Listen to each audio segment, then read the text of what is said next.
Gluten-Free Apple Caramel Tart. Eine köstliche Tarte mit einem Wirbelwind an Zutaten, Nüsse, Äpfel, Karamell. Wenn bei Ihnen tatsächlich ein bisschen Karamell übrig bleiben sollte, dann füllen Sie es in ein Glas und bewahren Sie es im Kühlschrank für später auf. Es hält sich für Wochen und schmeckt wunderbar zu Eis, Müsli und Joghurt. Oder pur gelöffelt für Naschkatzen.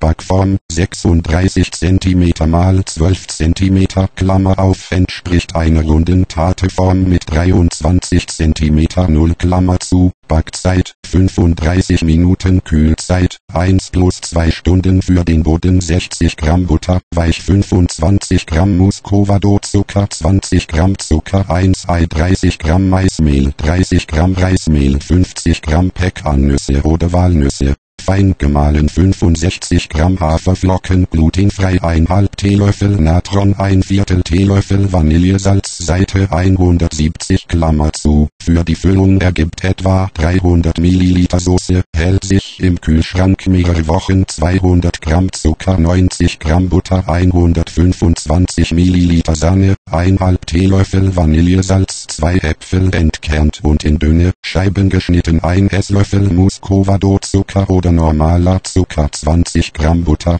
kalt und in Würfel geschnitten. Bodenbackform einbuttern. Butter und beide Zuckersorten fluffig aufschlagen. Ei unterrühren. Maismehl, Reismehl, gemahlene Nüsse, Haferflocken, Natron und Vanillesalz vermengen. Unter die Buttermasse rühren.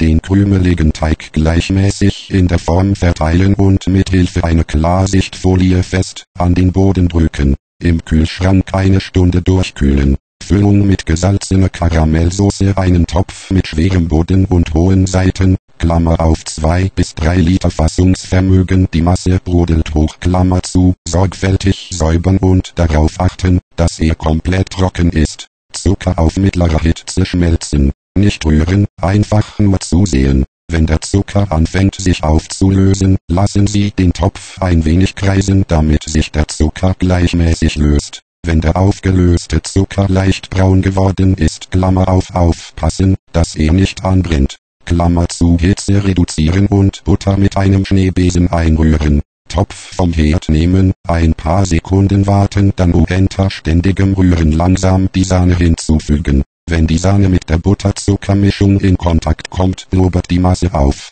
Nun Salz unterrühren. Karamellmasse gut abkühlen lassen, dann in ein Schraubglas umfüllen und im Kühlschrank durchkühlen lassen. Ofen auf 175, Klammer auf, Unterhitze, Klammer zu, vorheizen.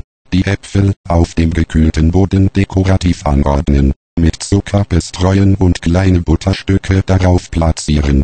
35 Minuten im unteren Drittel des Ofens backen. Aus dem Ofen nehmen, mit einigen Löffeln der Karamellsoße beträufeln und für weitere 3 Minuten im Ofen backen. Aus dem Ofen nehmen, 1 bis 2 Stunden auf Zimmertemperatur abkühlen lassen. Mit Sahne und Klammer auf nach Belieben, Klammer zu, weitere Karamellsoße servieren.